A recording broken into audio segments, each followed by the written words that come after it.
The life, death, and resurrection of Jesus Christ reframes everything, bringing hope, life, and meaning to every part of human culture.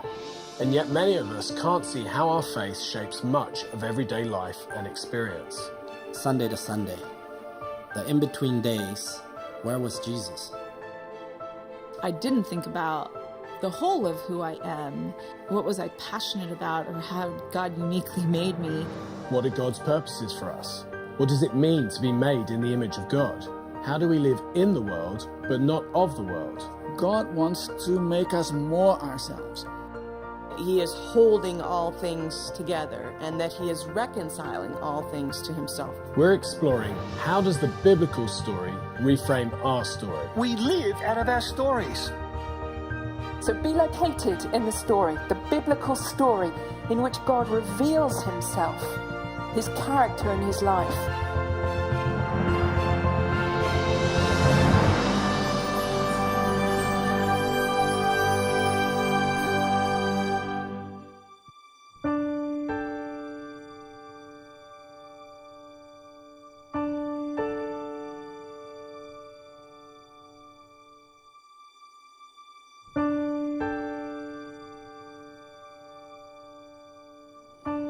Throughout this course, we've been asking the question, how does the Bible reframe every aspect of our lives in the 21st century? How does our faith connect?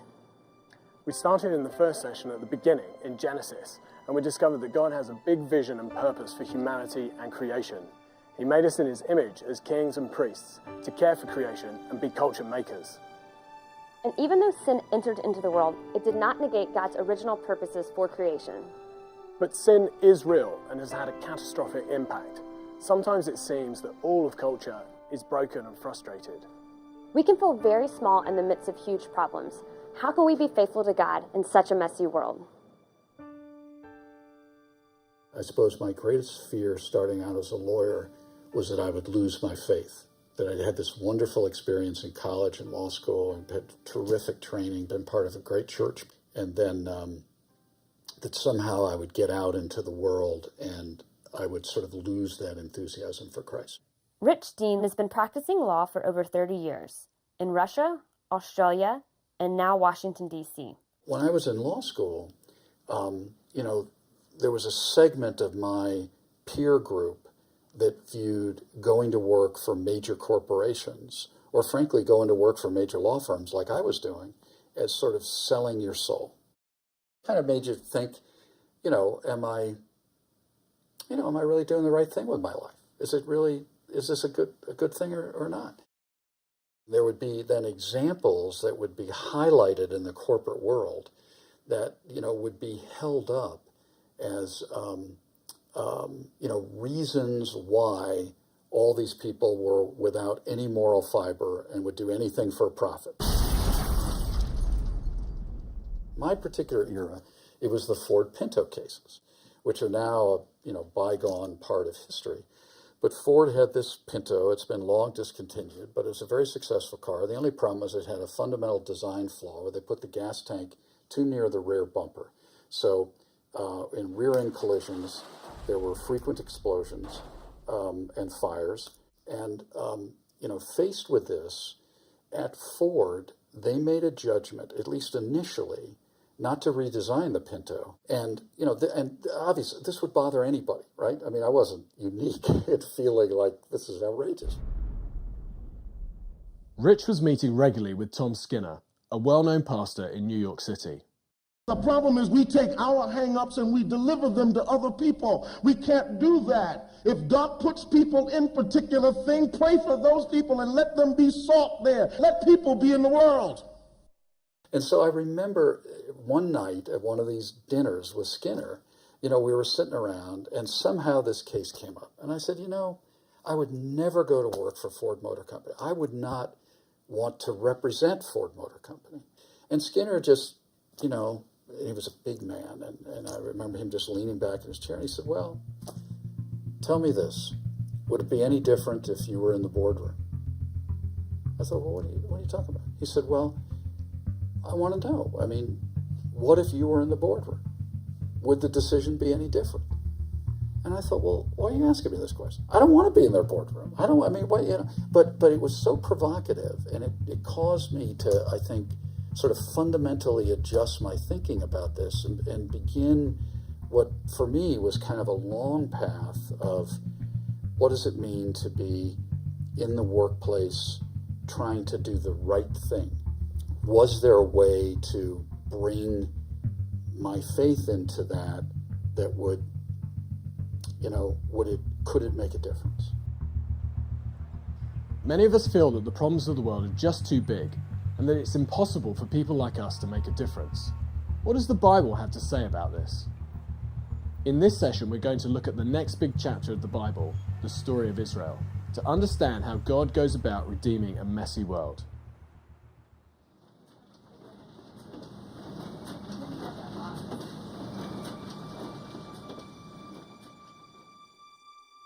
The Lord had said to Abram, "Go from your country, your people, and your father's household to the land I will show you. I will make you into a great nation, and I will bless you. I will make your name great, and you will be a blessing. I will bless those who bless you, and whoever curses you, I will curse. And all peoples on earth will be blessed through you."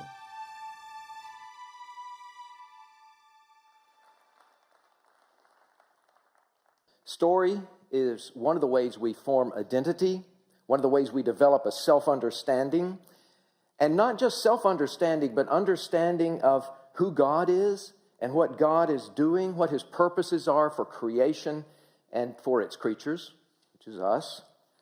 And yet, for all the importance of story, we live in a day and age where the biblical story, and perhaps especially the Old Testament story, where I have a vested interest, is largely forgotten. And it's not just the biblical story that's forgotten. As Elizabeth Achtemeyer has written, we are living in the midst of a society and a people who have lost the story of their lives altogether. And yet, as French philosopher and Christian mystic Simone Weil observes in one of several books she wrote in her 34 years of life, to be rooted is perhaps the most important and least recognized need of the human soul. Now, against this backdrop, we are hoping today to convince you that there is some good news, some very good news indeed. In fact, we have a story. In fact, we have a family history.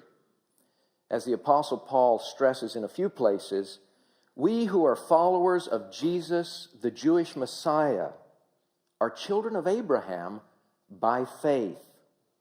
Whatever may be our biological family history, whether we remember much about it or not, we have a spiritual family history that involves God's mission to redeem and repair a broken world.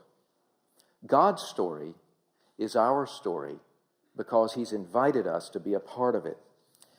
My task is pretty simple. All I have to do is cover 1,800 years of the Old Testament story from the call of Abraham to Jesus. So, following the precedent and in pursuit of this key theme, how does God work to redeem a broken world?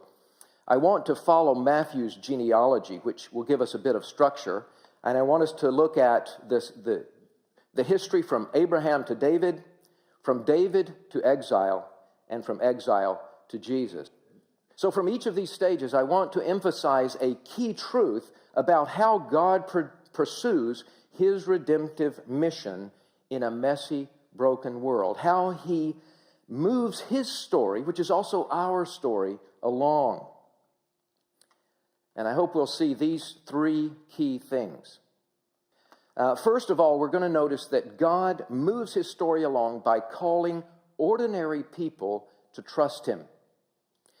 And he keeps that story moving even when people fail him, and he brings the story to glorious fulfillment in Jesus. Indeed, he guarantees a happy ending. And my hope is that we will come away more convinced than ever that because God guarantees the forward movement of his story, which is our story, we can embrace life with joy and freedom. So let's begin our race through the Old Testament story, Genesis 1 to 11. In just 11 chapters, we read of God speaking the world into existence, an ordered existence, of placing humanity at its center. We read of the first human's catastrophic fall into sin and of paradise lost. Relationships become strained with God, with others, with the natural world. By Genesis chapter 6, human wickedness has become so rampant that God expresses grief for having made humans at all. And only Noah with his family is spared in the flood of judgment by which God wipes the slate clean. But God's judgment is not always seen in the story of Noah. We also see his mercy. Immediately after the flood, God makes a covenant promise. It's the first of many covenant promises that we will see. To Noah, he promises never again to destroy all living creatures by flood. This covenant promise affirms God's concern not simply for people, but for the whole of creation. God has a plan to redeem a people for himself and to heal the world that has been, in part at least, spoiled. So what's the plan? Well, to answer that question, we need to move to the call of Abraham. The Lord said to Abraham, "Leave your country, your people, and your father's household, and go to the land I will show you." Abraham, a man of Mesopotamia, the southern Mesopotamian city of Ur, a man of his own time, a mere individual, is called by God to trust him and obey him. God doesn't specify what he'll be showing Abraham. He doesn't tell him when or where he'll show him a land. He just asks him to pull up stakes, leave his family and his homeland, and go wherever God directs. So Abraham is told to go, and he goes. And we witness the first of these three great truths about how God moves his story along. He moves it along by calling individuals simply to trust him and trusting him to obey him. As with Noah, so with Abram, God again makes a covenant promise. "If you will but trust me," God says, "I will make you into a great nation, and I will bless you. I will make your name great, and you will be a blessing. And I will bless those who bless you, and those who curse you I will curse. And all peoples on earth will be blessed through you." Blessing upon blessing, not just for Abraham, but for all of humanity. God's full promise to Abraham is sometimes summarized in three words: seed, land, and blessing. Before Abraham's descendants can grow into a great nation, he'll need to have descendants, seed. And he'll need to have a place to put them if they're to be a great nation, land. And for that to happen, he needs God's blessing, because here's the deal. When Abram received this charge and this promise, he was already 75 years old, and Sarah was only 10 years younger. God's promise to Abraham seemed beyond belief. It seemed laughable. And the text tells us that both Sarah and Abraham did at some point laugh. But nothing is impossible with God. And so after further decades of waiting, God fulfills his promise of a seed by giving them a son and instructing them, perhaps with a bit of laughter on his own part, to name him Isaac, which in Hebrew means laughter.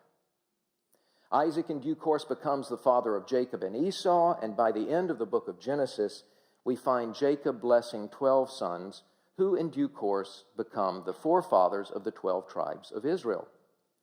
The promise of a great nation is beginning to take shape. But here the plot thickens. Jacob's favored son, Joseph, is sold into slavery by his jealous brothers, and he ends up in Egypt. Here he eventually rises to a high position because God is with him. God hasn't forgotten him, even in his distress. He hasn't forgotten the promise he made to Abraham and his descendants. God then uses Joseph to save many lives during a 7-year famine. And ironically, among those whose lives he saved were those very brothers who had sold him into slavery. Joseph's father and brothers eventually settle in Egypt in the north, and over a couple of centuries become a great multitude. When an Egyptian king who doesn't remember Joseph comes to power, he presses these descendants of Abraham into slavery. But God doesn't forget them, nor his promise to Abram. The promise that he would make them a great nation, that they would be a blessing to all nations. So God begins to call other individuals, and the first is the famous Moses. Under Moses' leadership, God delivers the people out of the land of Egypt, and they begin a trek through the wilderness, a long trek to the land of Canaan that God had promised. Along the way, they come to Mount Sinai, and there God makes yet another promise. This time his promise is not to an individual, but to an entire people. The family has grown, and many people have actually joined the family. And why does God make a covenantal promise? Well, his goal remains the same. He wants to form a people who can live in right relationship with him, a people to be a light to the nations, a people to be his redemptive agents, seeking shalom, that is right relatedness, in all aspects of their life together, in their agriculture, in their architecture, in their sexual ethics, in their creation care, in everything. They're to be a kingdom of priests and a holy nation. And not just in the religious sphere, but in all of society.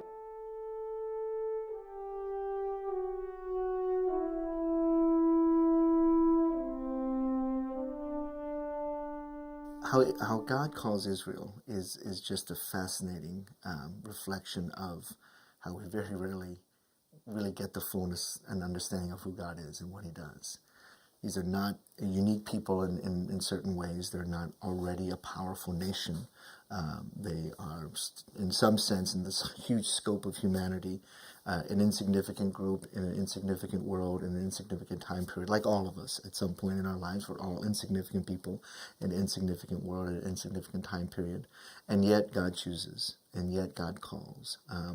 And I do believe that that's a reflection of how God is found in the ordinary as well as in the extraordinary. It's important to look at the Old Testament and not to take it as God's ideal blueprint for a society. God is not saying, this is what I want done everywhere at every time. God instead is working in history. Israel is meant to be an example to the nations of what a society can look like if Yahweh is its Lord. And in the Torah, we have law that looks like other ancient Near Eastern law, but it's also different. It's better. It's better to be a woman there than there is anywhere else in the ancient Near East. It's better to be poor in Israel than it is to be anywhere else. It's better to be somebody of another ethnicity in Israel than it is to be anywhere else. And other nations can look at Israel and say, that's possible.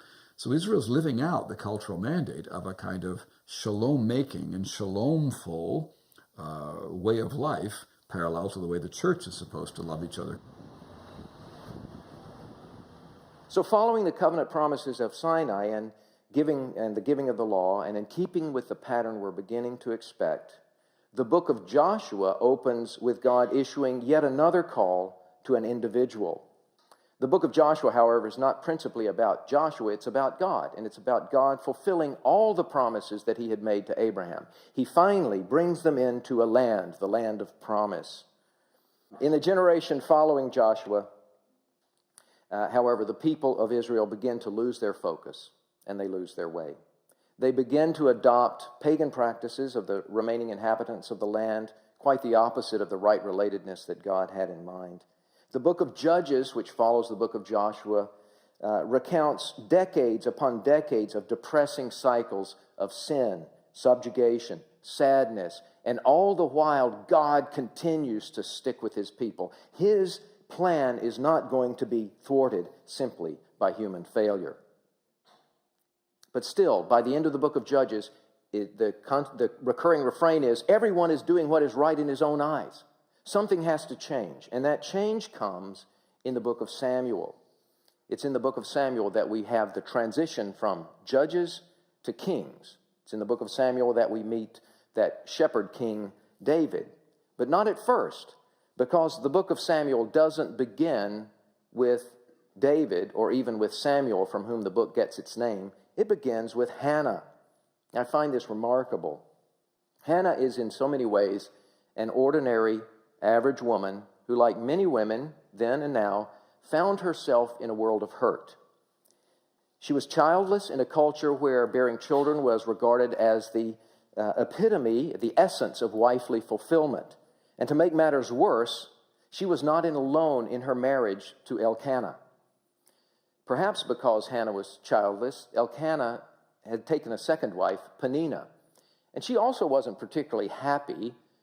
Perhaps she had been married to Elkanah simply as a baby maker. Not something that's going to make someone particularly happy.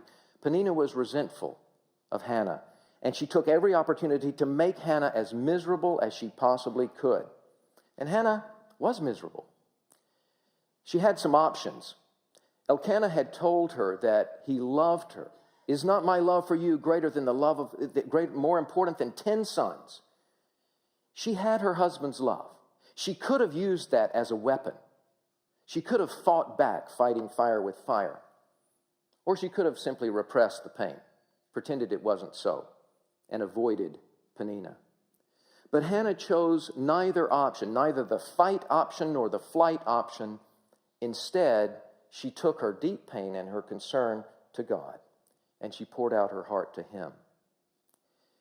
And here's the remarkable thing. From this honest engagement of an everyday, ordinary woman, a woman in pain, a woman of faith, God changed history. He raised up a prophet, Samuel, and this prophet Samuel would be the one to anoint Israel's first 2 kings. So again and again we see this pattern. God moves His story along by calling people, often very ordinary people, to trust Him and obey Him. Hannah was not a great leader like Abraham, Moses, or Joshua. She was just a normal, everyday person, tempted to despair. But she chose rather to trust and obey. So with the ordinary faithfulness of ordinary people, God can do extraordinary things.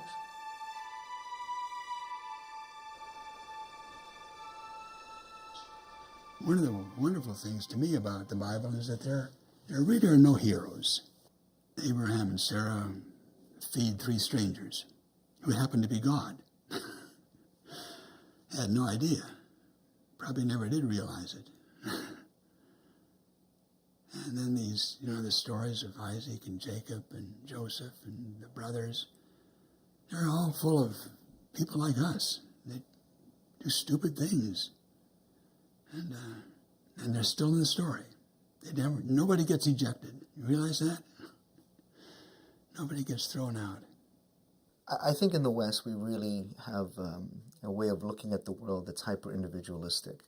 And it's the individual accomplishment that moves society. And at least that's the narrative we often get. And in the church we began to operate in the same way. So we look for the superstar Christian by which we can measure our success.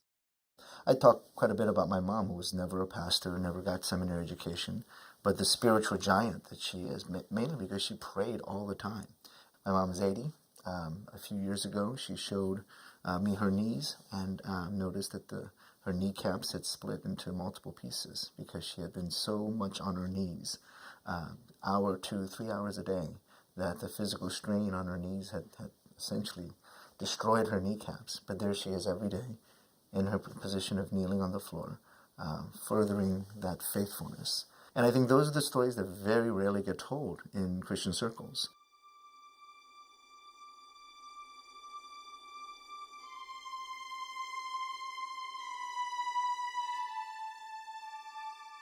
Hannah was not a great leader, but she chose to trust and obey. Now, the first king that Hannah's son, Samuel, anointed is Saul, a tall and impressive man, the kind of king the people wanted. But Saul ultimately fails because with all his external qualities, he lacks any real trust in God, I believe, from all that the texts tell us. So Saul fails again and again, despite his good intentions at times, or at least at first. Again and again, he fails to trust and obey. David, on the other hand, though handsome enough in his own right, is not a big man like Saul. David is easily overlooked. He isn't even invited when the prophet Samuel is sent by God to David's father. Jesse to anoint one of his sons. Little David is left behind with the flocks. As David's big brothers file before Samuel, Samuel is impressed, but God has to remind Samuel not to judge by outward appearance. Humans look on outward appearance, but God looks at the heart. So David is brought and anointed to be the next king, God's choice. And once eventually established as king and dwelling in his own house, David wants to build a house for God. He wants to build him a temple. But instead, God makes another remarkable promise. You'll not be building me a temple. You'll not be building me a house, but I will surely build you an enduring house. What's more, your house and your kingdom shall be made sure before me forever. Your throne will be established forever. Even sin, David's or his descendants, will not ultimately derail God's gracious purpose to bless and to prosper this house of David, and through this house of David, the whole world. The arresting magnificence of God's promise to David has led many readers to consider this to be the theological summit of the Old Testament. Well, as we know, David does sin. Rather royally, you might say. Adultery and murder, kind of hard to top. How can we forget that sordid tale of David's crimes against Bathsheba and Uriah? And David's sons and his descendants also sin repeatedly. But God never gives up. In David's case, he sends a prophet, Nathan, to expose to David the depravity of his own heart. And when David faces his own sin, he repents fully and genuinely, and God spares his life. And so here we see this second important truth. Not only does God call ordinary people to trust him, but he keeps his story moving even when people fail him. God's onward march to redeem a broken humanity and to restore shalom is not ultimately derailed by human failure, by our failures. So to David and Bathsheba is eventually born Solomon. Solomon, that great enigma. Why is this man who was ever born, it says in 1 Kings 3:12. A man richly blessed by God, and yet Solomon, incredibly, ends up turning his back on God, or at least he turns from following God with all his heart. And how wise is that? How'd that happen? Well, the narrative rather subtly communicates to us that it happened gradually, incrementally, a little at a time. First, we read that Solomon began to marry foreign women. He married the daughter of an Egyptian pharaoh, even though God had said that Israel's kings should not rely on political marriages. He begins to collect horses and chariots, even though God had said that Israel's kings were to trust in him, not in military machinery. He begins to levy heavy taxes on the people of God, even though God had already richly supplied Solomon's every need and had explicitly said that Israel's kings were not to accumulate gold. Little by little, Solomon is corrupting relationships. He is destroying shalom. No big definitive leap of unfaithfulness, at least until the end. Just repeated small steps of disobedience, small steps in the wrong direction. After Solomon, the kingdom is divided into two kingdoms, the northern kingdom called Israel and the southern kingdom called Judah. The northern kingdom lasted about 200 years before being taken into exile by the Assyrians. The southern kingdom survived for another 150 years before being taken into exile by the Babylonians. These exiles found themselves again in a foreign land and, in essence, in slavery. A tragic and terrible ending, it seems, to a story that held such promise. Promise of shalom, of right relationships restored. So is that it then? Is that the end of the story? You can well imagine that those in exile who were steeped in the promises of God were asking themselves, is that it? Is that the end of our story? Well, God had an answer, and the answer is no, a resounding no. God made a promise. He'd made a promise to Noah and to Abraham and to Moses and to David, and God keeps his word. He never forgets his covenant promises, be they to a single person, a family, all of humanity, all of creation. So how does God keep that promise? He keeps it by sending Jesus. Jesus, the Davidic king, the true Israelite, the son of Abraham, the Redeemer and reconciler of all. Our race, and it has been a race through 1,800 years of history, has revealed three key truths about who God is and about his program to redeem a fallen world. We have seen that God moves his redemptive story along by calling people, ordinary people like you and me, to simply trust him and obey him. And when he says go, go.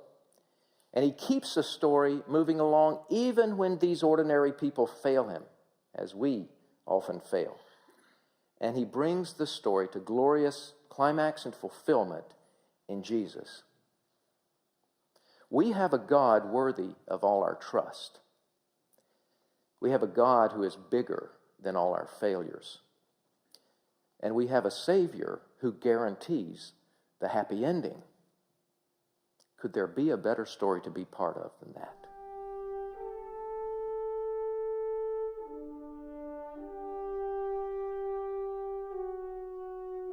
For Christians, the story of Israel is part of our family history. We learn about a people called to be God's people, to be a blessing and a light. But as people living after the coming of Christ, is the Old Testament really all that helpful to us today? The Old Testament often seems very different to the New Testament. Confusing, difficult. I think it's important to recognize that reading the Old Testament is dangerous. It's dangerous because it is an adult book meant for adult readers. It deals with sex and violence and power and loyalty and betrayal and marriage and adultery and life-giving and death-dealing. But if you do read it well, it's just full of power. It just turns lights on. It does work. It gives you the outlook that Jesus and the apostles had and on which they built.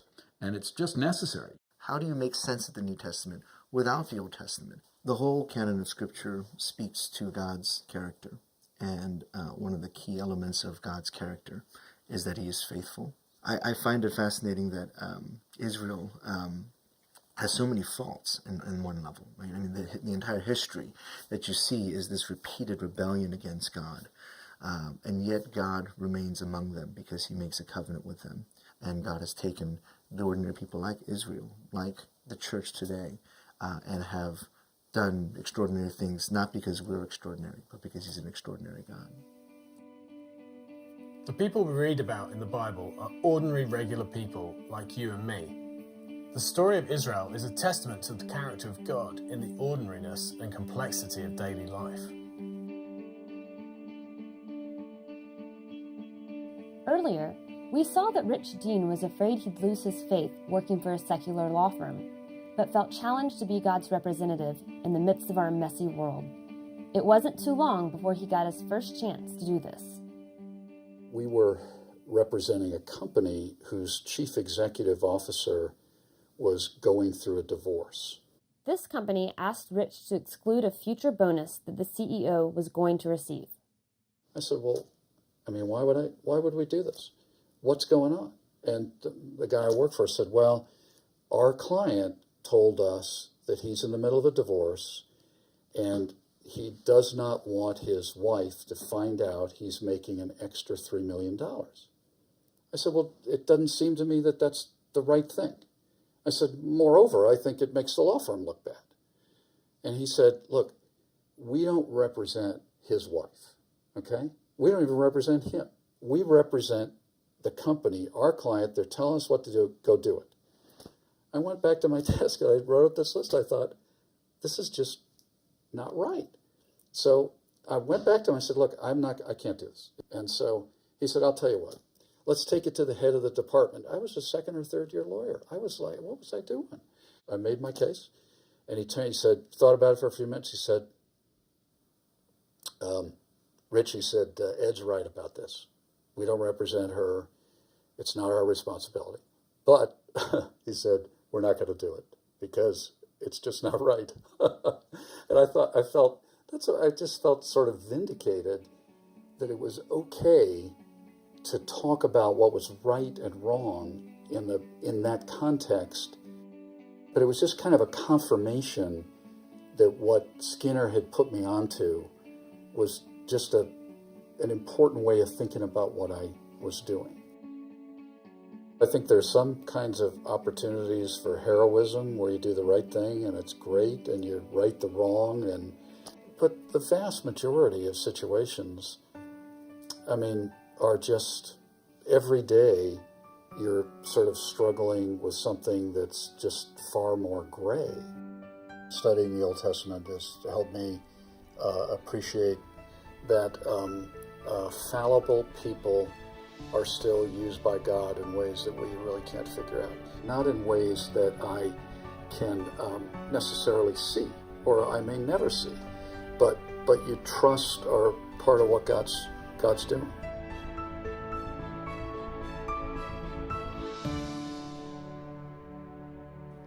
We've learned that the story of Israel is the church's family history. It helps frame our understanding of who God is and how he calls ordinary people to trust him and be a blessing in the world today. The Old Testament shows us God's covenant faithfulness working out through history, even in the midst of a broken world. And this is a huge encouragement to us, that God is with us wherever we go. And in Jesus, he guarantees the ending. This is the climax of history and our next exciting episode.